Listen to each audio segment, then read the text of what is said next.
why don't we hit the perceived weaker elements of both teams, but especially the Michigan offense.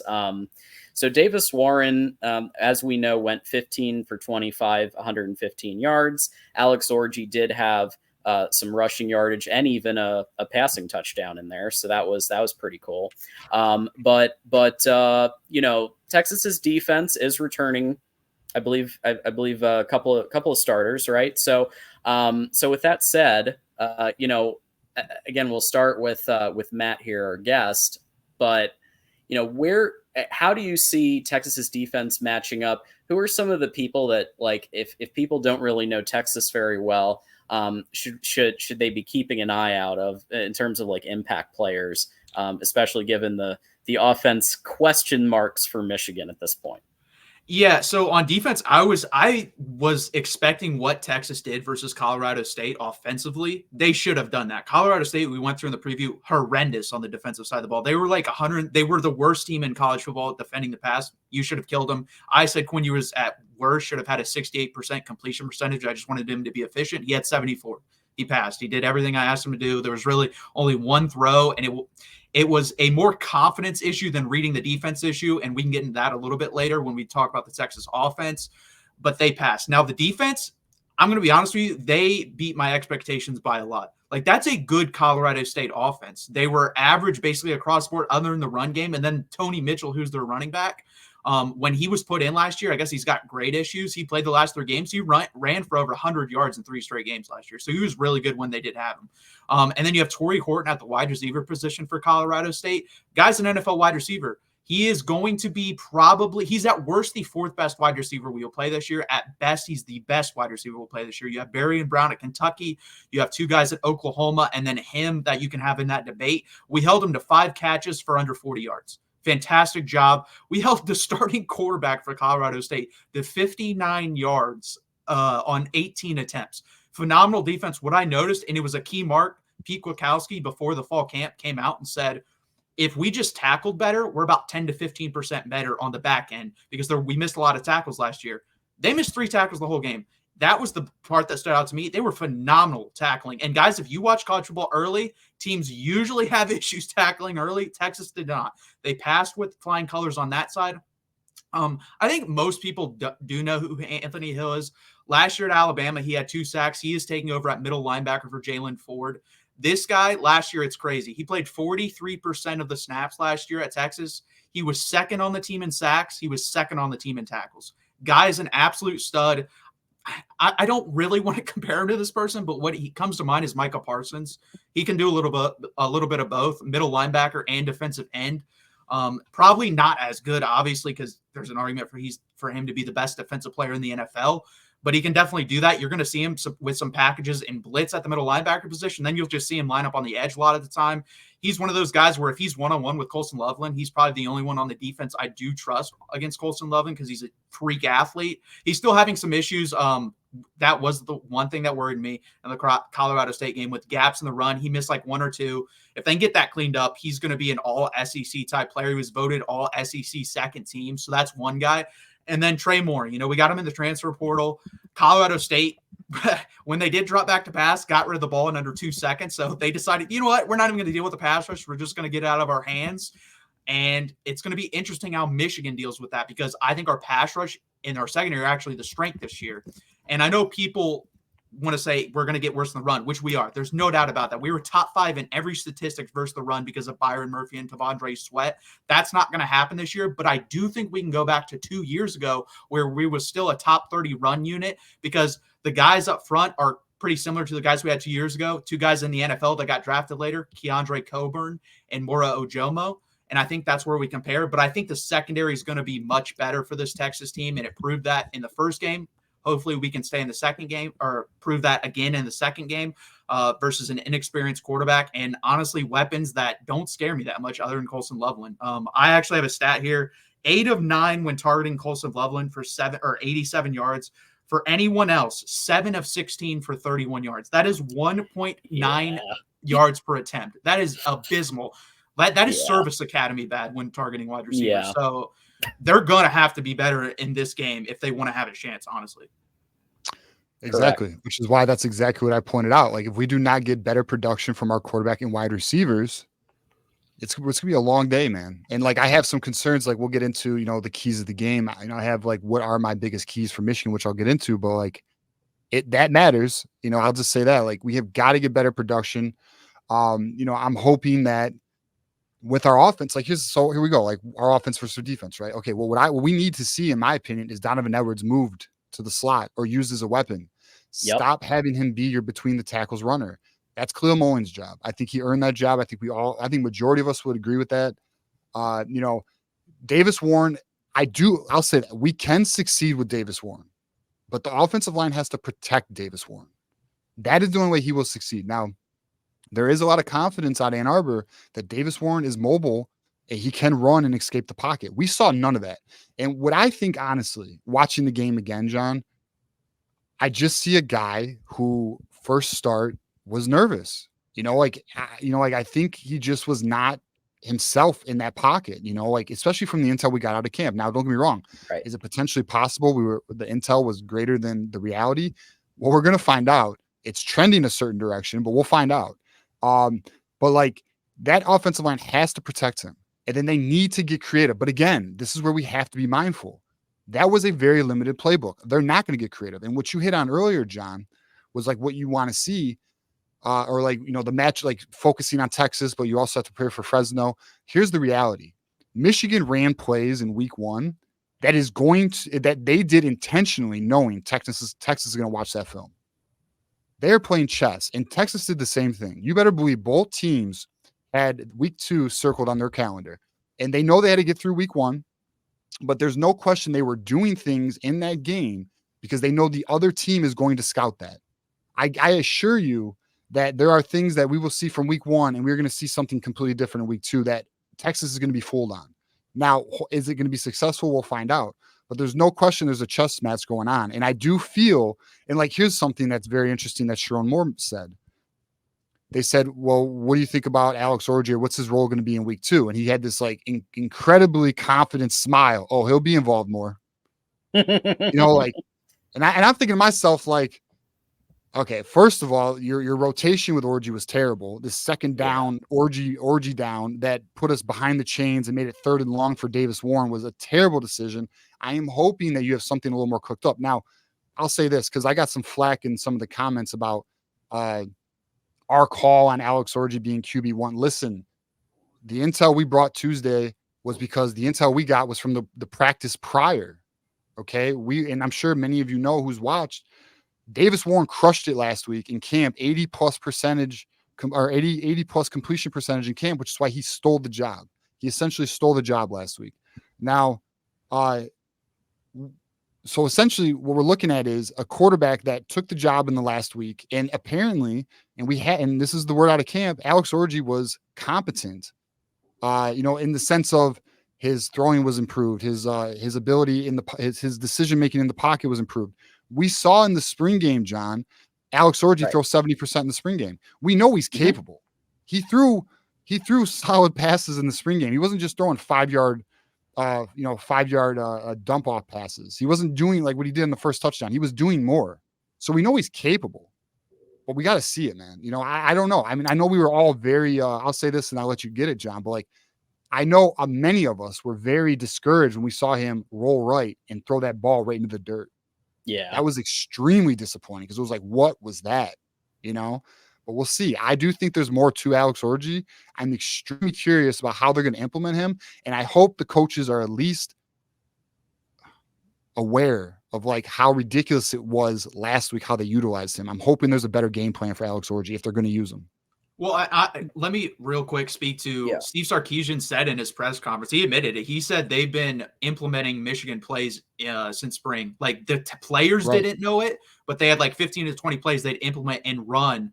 And then the players got it this week and they're like, oh, those are Michigan plays you guys have been showing us. They didn't want to tell them because Sark's reasoning for that, I guess, is if you tell them now that they're like, oh, we don't need this. We play them in like 4 or 5 months. Whereas if you don't tell them and you think that's like a staple of an offense you're playing or a staple of your offense, then they pay attention to it more. So they've been repping this for a long time. And I guess, too, think about this. We were both on college football playoff. They were scouting Michigan back then. They were scouting them Right. with Washington. So we've been scouting each other for almost a year. Right. I'm going to give Orgy a mulligan on the throwing into the dirt for this reason. I'm going to put that more on the coaching staff and their decision to kind of do this weird hot potato thing. And like, I think he felt rushed. I think he felt like, okay, better get this out. And I think he just got into his head.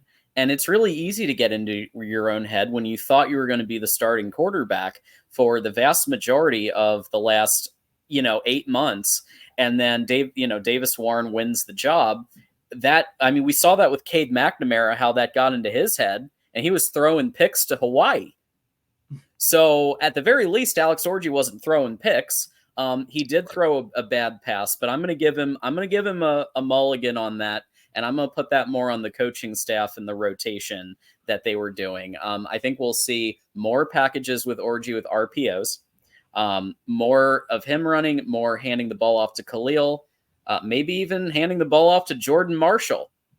I'd like to see some Jordan Marshall in the mix. He is incredible on film, and he's been beating out like what the expectations of his role. Like he was just going to sit a year, but no, he might be used this year in starting like at least in reps that are like legitimate reps during tough games. He might be in there.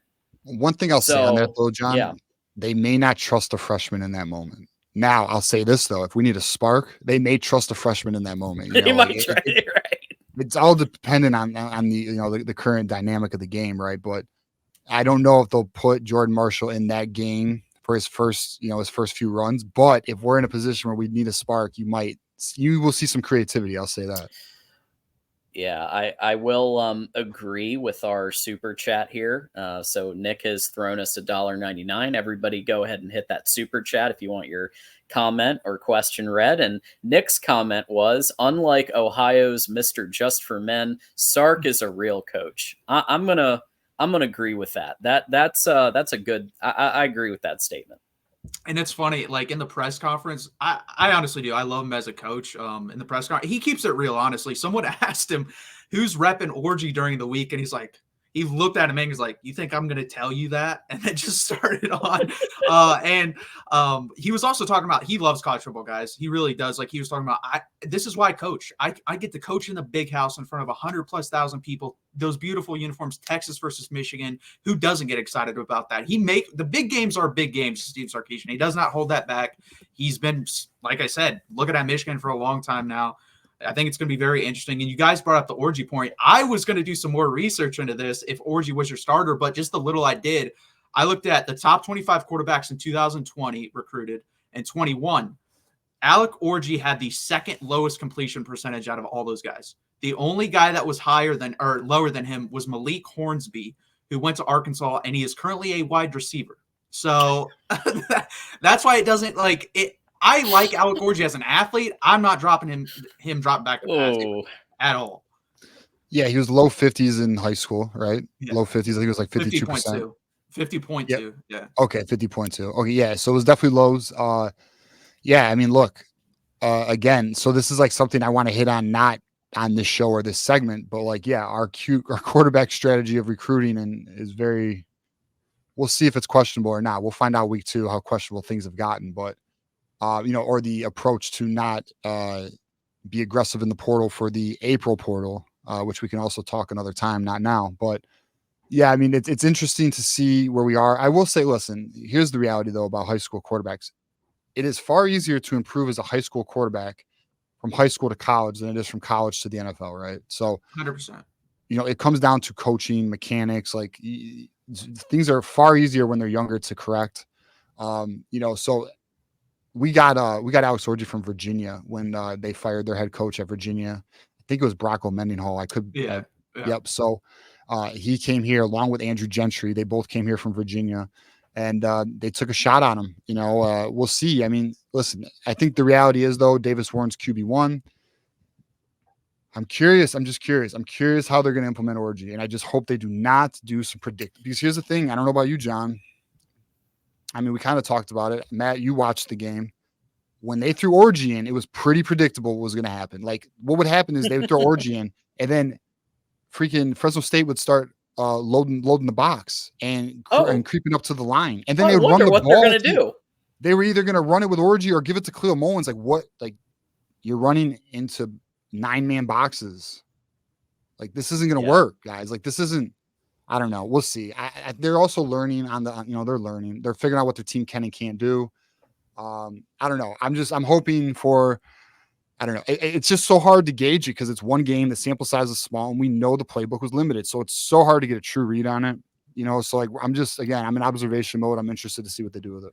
Yeah, I think honestly, you trust your defense. So if I were Michigan, the first play Alec Orgy's in, just take a shot because that will at least soften up Texas a little bit to where, they're willing to throw with this guy. I think that would be the smart thing to do because Texas, until you guys actually throw with him and are willing to test the secondary, they're going to have no respect when he's in the game. So I would take a shot personally, try to soften us up a little bit.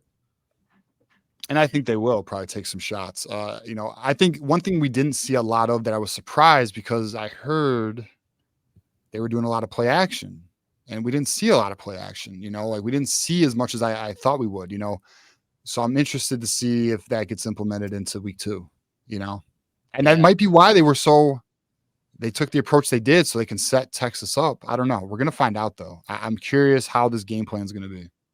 I think there were 2 reasons we didn't see more play action. One is because the run wasn't there to establish the play action. So Donovan was struggling hard with the run game. It wasn't really until Khalil Mullins started breaking out. And then once he did, and once he was having some success on the ground, then they started opening up some play action. And that led to that final score before the Will Johnson interception at the end. So there's all of that. I do want to acknowledge some of our contributions and super chats that we've gotten here. Moose was our first ever YouTube member, and so he's the first one to celebrate his 3-month anniversary. So throw that Moose emoji in the chat if you're a member. I would love to see Sullivan, Marshall, and Kaapana, friend of the program, get some reps. And we talked about Marshall, but Kaapana, since we're focusing on the offense first, he's another one that we equivocated to maybe being like a Blake Corum-esque Mark Rogers and myself when we first announced that he was committing, that he had some comps to Blake and like I don't know about yet. I feel like it seems like from the camp intel we've gotten, it would probably be Marshall, but you can't count anything out with this team and this coaching staff. And I know that it isn't Harbaugh anymore, but that sometimes they have a random player that you did not expect was going to be running a huge play. I mean, they had Khalil Mullins throw a pass against Ohio State. If they could do that, anything is possible. And anyone could play at any time. So, so from the offensive perspective, Marshall and Kaapana, and we'll definitely talk Cole Sullivan in a little bit here with the defense. But I'm with you there. You know what would be interesting as hell is like how Donovan Edwards always shows up big in big games. What if he just goes nuts this game, dude? Like what if Donovan Edwards just goes for one of those crazy 2-3 touchdown 180-yard performances? Like this is the type of game he steps up to. So I'm interested to see if Donovan Edwards, plus like that offensive line. I'm another thing I'm interested in. What are they going to do? Judice or Crippen? Who's starting that game? In my opinion, it should be Crippen, but I don't know. We'll find out what they do. I will say bright spot, Evan Link looked good. Very good.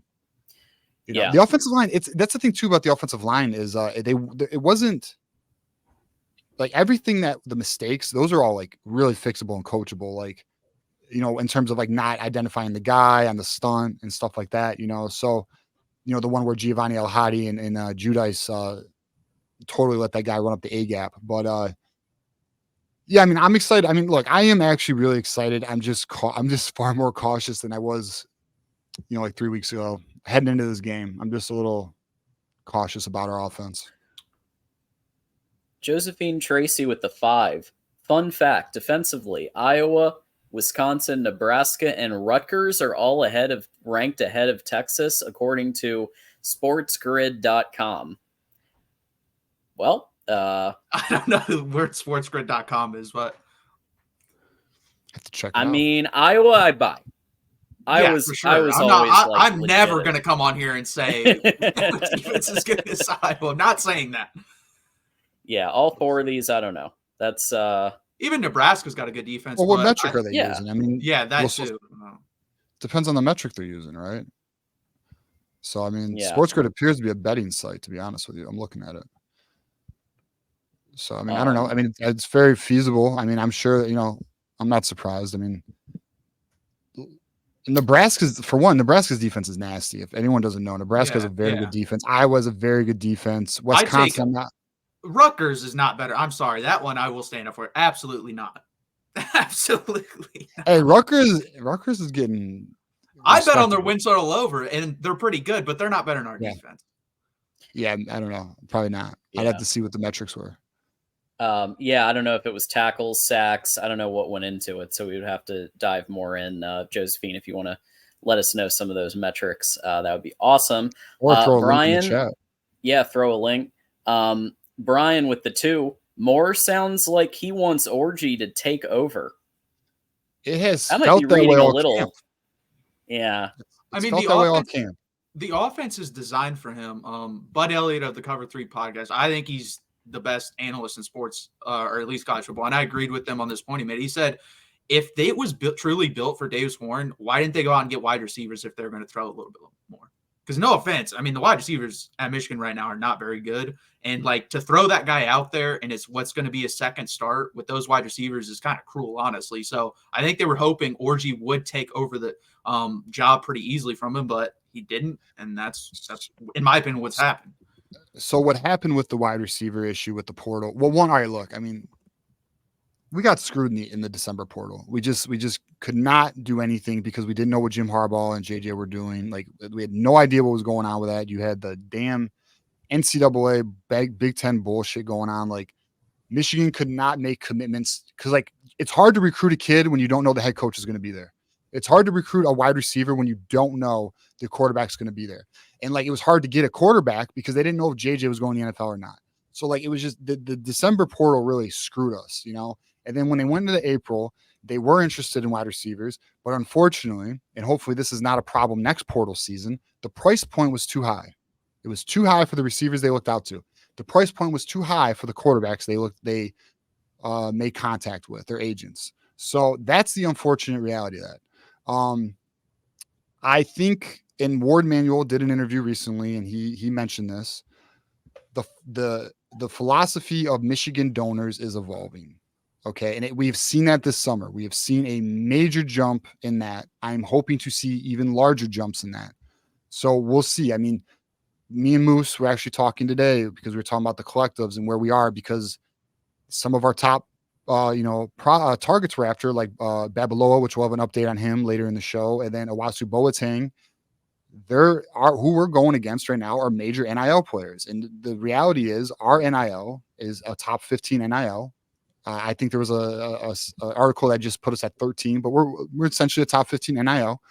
The teams we're going up against are top 10, top 5 NILs.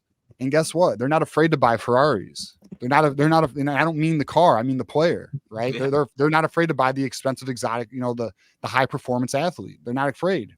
Michigan still has some hesitancy in that area becoming high as bid. They don't want to do, and I understand there's going to be people watching culture, and I understand it's possible to build the culture and pay players. It's possible. There are teams doing that. Actually, the top teams in college are doing that. There's no one at the top not doing that. Just so everyone's aware. Yeah, 100%. What I got in a debate today about Florida State. The reason why they're struggling is because there was no culture set within high school recruiting. Like they don't recruit high school very well. And Mike Norvell went in the portal. And last year you saw that was the upper echelon of how it could work. You're saying the lower echelon of how it could work this year. You're never going to have any success consistently with that way. You got to fill your needs through the portal like free agency, like 5 to 10 guys that in key spots that you need. And then the rest needs and then the rest needs to be high school recruiting. And to win a national championship, you're going to have to get into, like, in my opinion, I said it in the Fresno State, after the Fresno State game in your guys' chat, I think 15 million is that number. Texas is like 15 to 17 right now. I know that they're probably 4th or 5th right now in college football. We're at 12.5, but the goal is to get to 15 by December. So we'll see what they can do. Plus next year's revenue sharing, which, we'll see where that goes. Yeah. I'm going to answer the super chat in this way. I'm going to say if you've been following Michigan Wolverines live since January, you'll know that Orji has been set up to take that job for pretty much the entire time, even putting him in major game time against the toughest opponents last year, I think was the beginning of, hey, you're going to probably start. I know that it was also because JJ was not 100%, and they wanted to have that run threat in the quarterback spot as well. But I think it was also partly to start getting him ready. And Davis Warren won the job. It's not that Alex Orji lost the job. Davis Warren won the job in practice. Right. That needs to be understood. And it's crazy the people who, oh, Alex Orji never had a shot. No, that's not what happened. What happened is Davis Warren, he stole the job. Alex Orji was QB1 the week prior. That was real. He was the one taking starter reps. And Davis Warren played so well against our starting defense. The coaches didn't have a choice. Like, well, that's the word. It was just so obvious. It was an obvious decision, you know. Listen, the reality is, we'll find out. I think Alex Orji has more. I'll just say this for now. I think Alex Orji has more. I think what we saw was not his full capabilities. I think he can be a very dangerous weapon. My concern is if we run this 2 quarterback thing, I'm not the biggest believer of that type of philosophical approach. I'm just not. I don't think it screws up the chemistry with the other players. It screws up the timing with other players. You know, but all I care about is victory. So as long as it gets us a dub, I don't care what they do. Yeah, I don't think it's a long-term solution. Like through this year, if you were to do that, I think you'd lose more games than it helps you. But in certain games, like this game, it may just work, honestly. Certain games, it's not going to work. That's just how it is, honestly, with that type of system. Yeah. Yeah. I think that their thought process is probably, hey, it worked in 2021. So if it needs to happen now, if there's no other choice, and that's going to lead to the most like Sharon Moore, his whole thing is he doesn't care how it happens. He wants W's. If he wins by 1 point and he's got to pound the rock 32 times in a row, it doesn't matter. Like whatever needs to happen to win. So if he feels that a 2 quarterback system right now is the way to get a W on the board, then that's going to be his call. And that's one thing I've noticed. He's, other than smash, that's the other thing he's been very consistent about. So is the best players are going to play, and he's going to do whatever it takes to win, including run the ball 32 straight times against Penn State in that big game. So I think this is a good lead-in for our going the opposite direction and talking Texas's offense and Michigan's defense. So Drufus dropping the 2. Matt, y'all got Quinn. Let us get Arch Manning. So I don't know. I don't know if you're going to be willing to hand over Arch Manning to the Wolverines anytime soon. But I mean, the pipeline for quarterbacks right now with Sark is pretty deep. We got upper 4-star KJ Lacey coming in this year.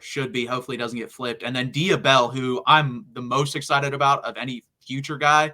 Raja Bell's son, 2026. He's a 5-star. So Sark's got it rolling at that position right now. Like, I honestly think, and John, I made the video about this.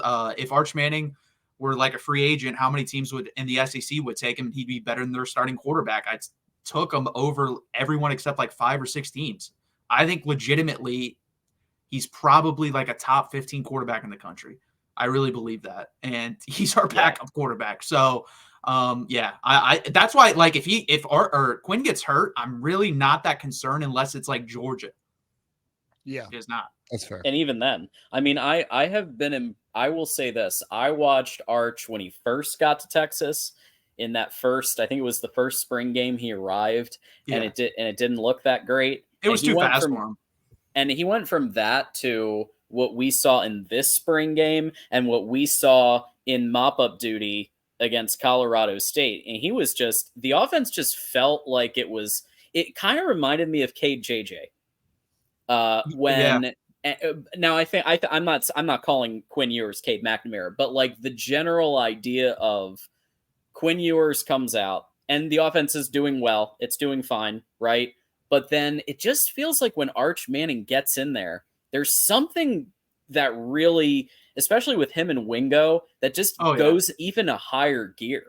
Well, that's his guy on the second team. That's his favorite guy to target. So I wasn't shocked by that. But also, he's just he's very athletic. Like, people don't realize that. He's been tracked running at 21 miles an hour. Like, the guy's a really good athlete, and he's 6'4", 230 pounds, and his arm is like, he's got a rocket for an arm. He's got a way stronger arm than Quinn does.